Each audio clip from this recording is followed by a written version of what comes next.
hari ini akan dilaksanakan penandatanganan berita acara serah terima peserta didik dari Dinas Pendidikan Kabupaten Subang dengan jumlah 50 orang yang berasal dari jenjang pendidikan sekolah menengah pertama kepada TNI Angkatan Udara R. Suryadi Suryadharma dalam rangka pelaksanaan kegiatan pelatihan penguatan pendidikan karakter, bela negara, dan disiplin.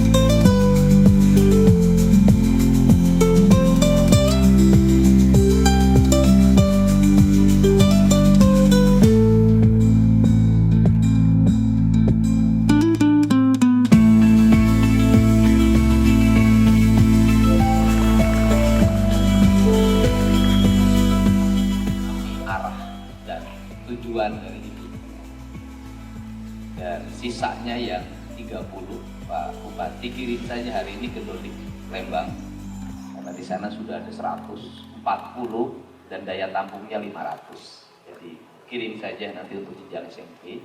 Untuk pada proses libur hari ini mereka tidak lagi menjadi bagian dari kerisauan orang tuanya, karena seluruh proses yang terjadi hari ini adalah ada 3 variabel yang membuat anak-anak kita menjadi anak-anak hebat, anak-anak istimewa. Pertama adalah variabel di rumah, yang kedua adalah variabel di lingkungan, yang ketiga adalah variabel di sekolah.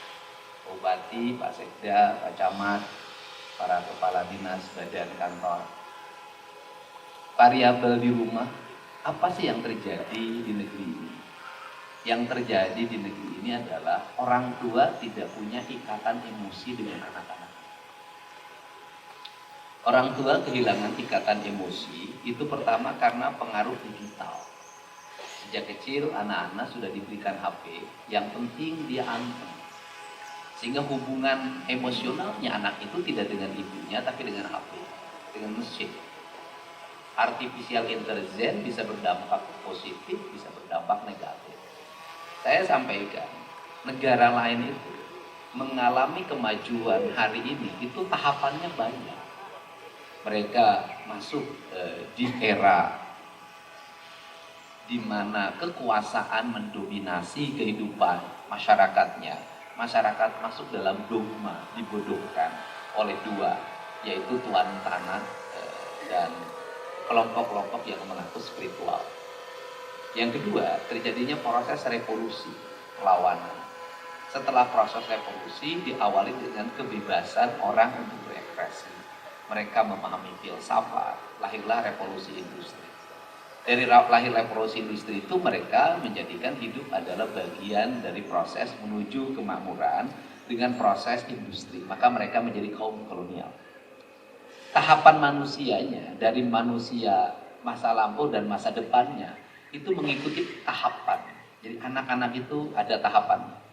Orang Indonesia itu saya perhatikan, itu tidak lewat tahapan.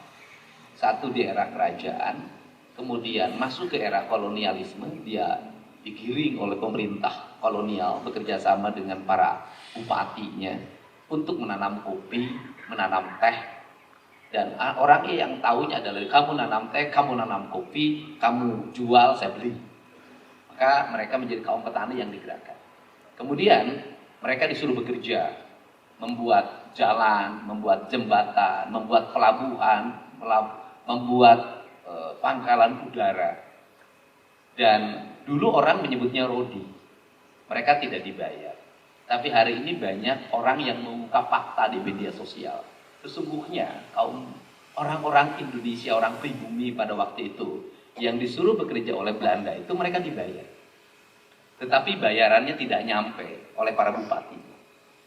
Uang keluar miliaran, kotanya nggak bisa. Kenapa? Menuju tujuan muter. Apa sih yang menjadi birokrasi? Target sasaran ditembak, sibuk ngurusin bagaimana rencana menembak, kapan akan dilakukan penembakan, jam berapa, waktu menembak pakai peluru apa, jenis senapannya apa, bajunya warna apa. Itu seminarnya 7 kali. Itu birokrat.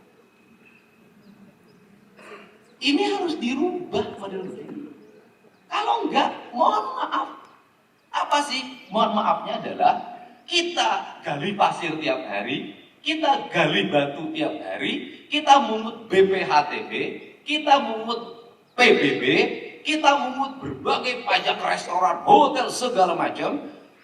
Saya tuh baca kemarin, tapi ini jangan terjadi di Indonesia, nanti jadi ribut. Kenapa Vietnam cepat?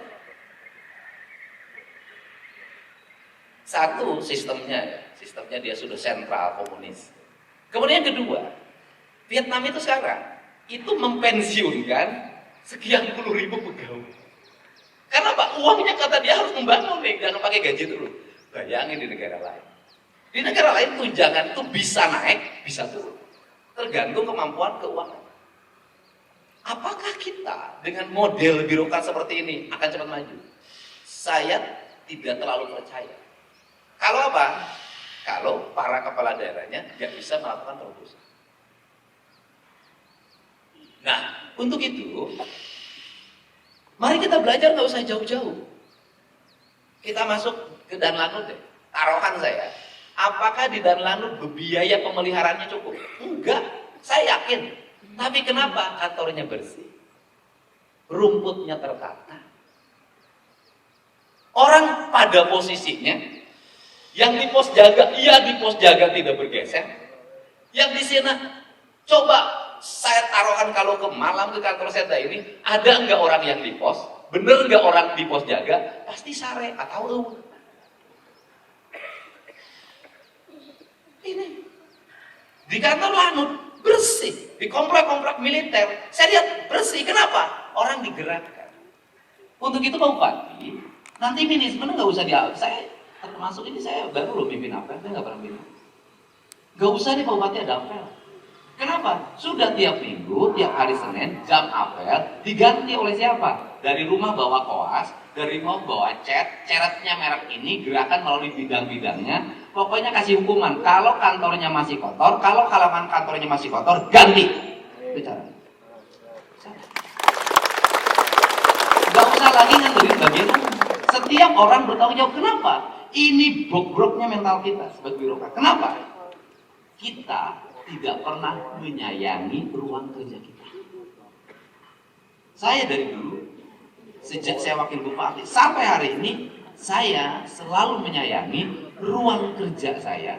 Saya selalu menyayangi rumah tempat tinggal saya selalu menyayangi lingkungan saya. Kenapa? Saya hidup dari meja ini. Maka meja ini harus baik.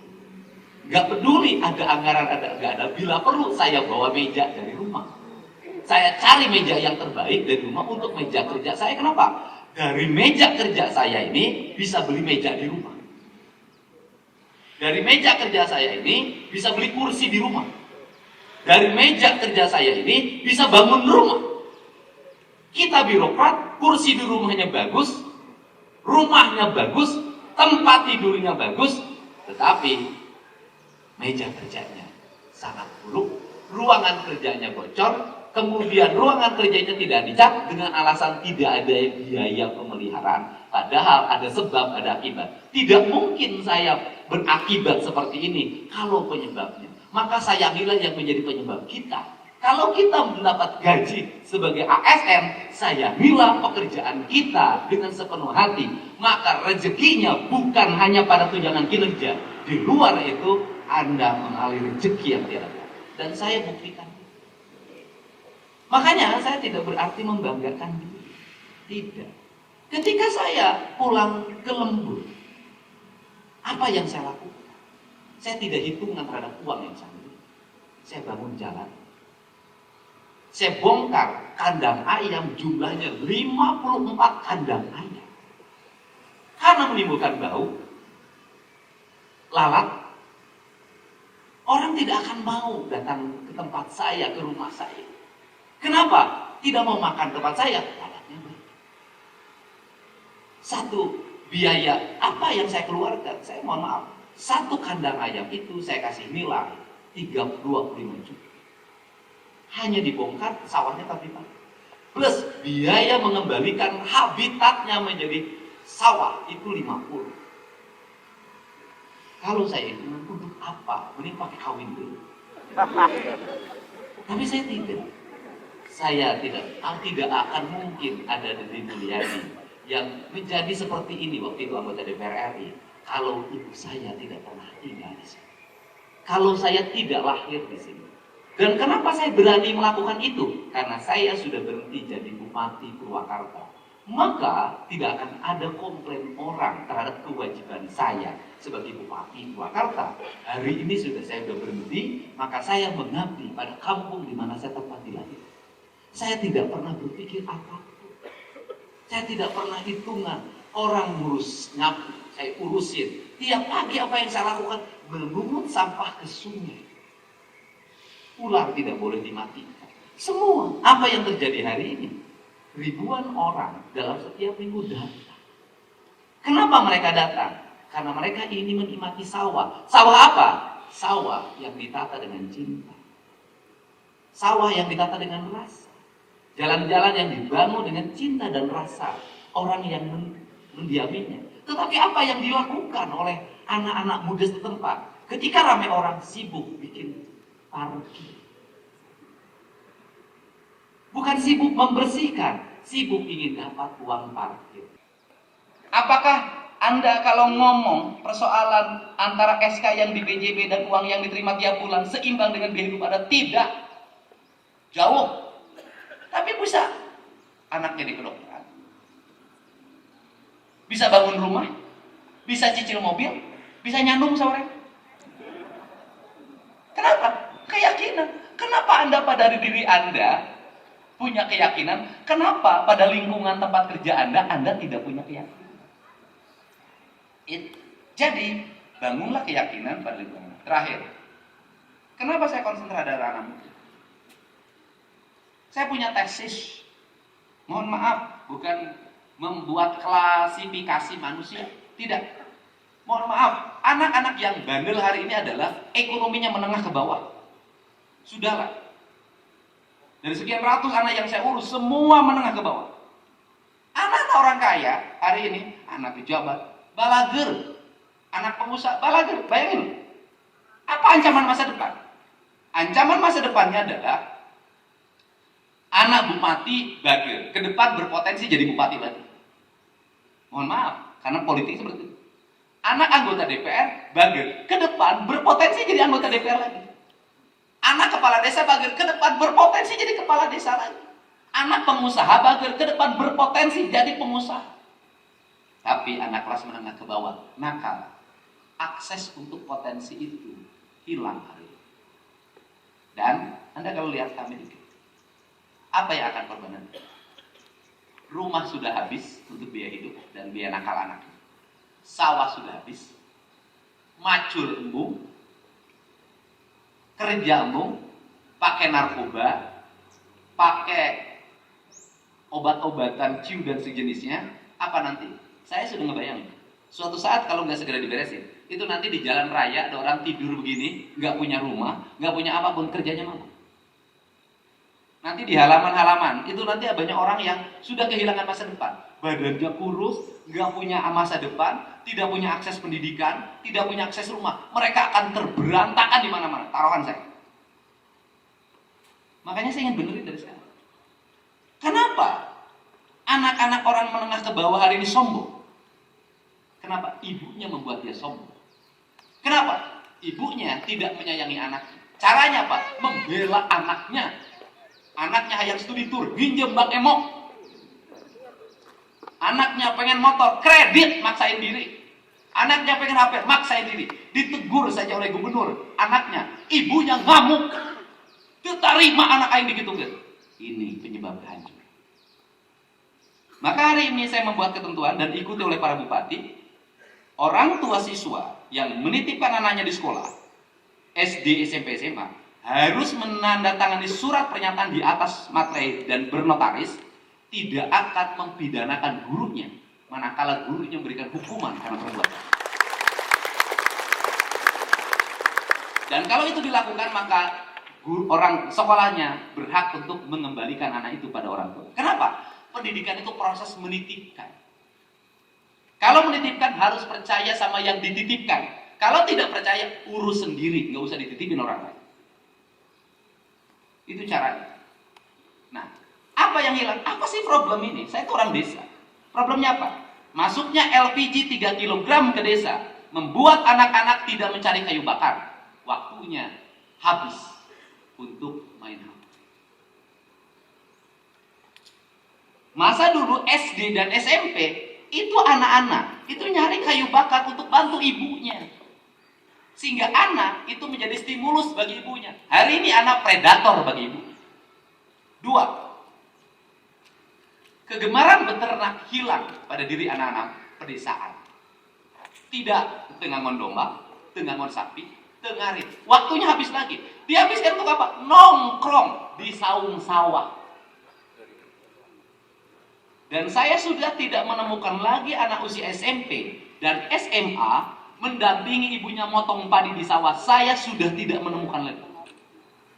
Jadi kesimpulannya adalah dahar hayang ngeunah, motor hayang halus, HP hayang anyar, baju hayang gagah, kabogoh hayang hade reuneuh di heula. Mohon maaf, fakta. Setelah hamil duluan, mohon maaf, setelah melahirkan, laki-lakinya tidak lagi mau. Dia pergi balik lagi ke orang tuanya.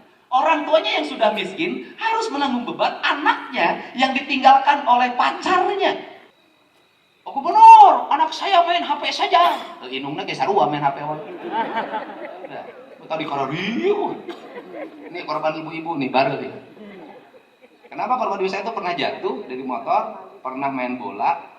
Terus ibu-ibu teh salaman teh dipepereket ditarik dipariuskeun. Aing balik ieu Gusti. Gubernur beak mama. Di kakieun aja barugiin nya katen ini. Duit boga tapi jarang membelai wanita cantik. Mama andai kata pun membelai kan tidak akan saya kasih tahu. Ya jadi mak, jadi lamun budak emak hayang bager kemana tong nyawa HP wae.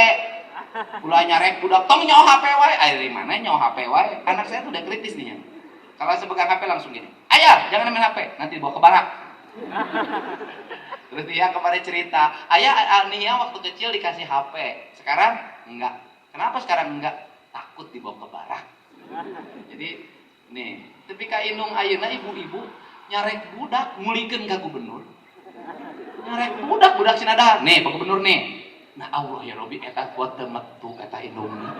Kuat dikieukeun. Itu lain ukur di Jawa Barat, di Jakarta, amuk jeung arti jeung kabeh pada di. Ya Allah ya teh. Aing mah ukur hiji we, hiji padahal lain ukur ka budak tuh. Pada deui salaki aing ye. Jadi saya ucapkan terima kasih ya. Sini coba kamu sini. Sini, mana kadari ya? Kamu maju sini. Rai teh kudunya A ka barudak teh Rai teh keur budak teh jadi. Coba balas juga. Nah, sini. Lamun sawara-sawara banyakin mah teu anggeus. Bahaya. Ya, kunaon? Sawara Pak. Di mana? Di AGL. Hah? Orgolis. Oh, di ditu jeung Indramayu. Sama Argolis Pak. Ah, kamu punya bela diri? Enggak. Pakai apa nonyoknya? Pernah ketonjok? Sakit? Ayo ketonjok tuh. Kamu? Oh, eta kamu apa? Ini disuruh sama ibunya. Iya Pak. Kamu kenapa sih jarang sekolah? Ini Pak, malas. Ya udah aja berhenti sekolahnya. Enggak mau Pak. Ya gimana? Kamu nggak jelas. Ya, mau sekolah nggak? Mau Pak. Oh, iuran. Patungan. Iuran. Ayo mah. Sila. Kamu apa? Bolos Pak. Bolos. Sekolah di mana? SMP 2 kerja. Saya orang gangder ya, orang kerjanya. Oh. SMP 2 berarti itu anu SMP 2 anu arah ka Cipeuleuy. Iya, dekat lapang bola. Ya. Mana orang mana? Orang Cijoget. Terus mun bolos mana sok ka mana? Sok di makam, Pak. Jadi kubur sekalian saya teh. Kamu bolos di makam. Di makam aja. Tapi ibu kamu baik. Baik, Pak. Bapak kamu baik. Baik. Kamu oleh orang tuanya dimanja ya? Ayeuna arek bolos teh moal. Moal, Pak. Sieun sia. Tawuran pernah? Pernah, Pak. Hah? Nggak sih ngaku sih teh. Pernah tuh? Pernah ngegebuk nggak? Pernah digebuk? Nanti tawuran ya di Lanut ya. Oh ini rombongan? Ya rombongan. Oh iya para penunggu kubur hungkul. Ya Allah ya Rabbi. Pak, siapa? Bolos di mana? Warung. Warung. Jadinya ngadahar bala-bala. Hah? Inung mana ayah? Bapak? Ya. Bapak gawe naon? Dagang. Dagang naon? Somai.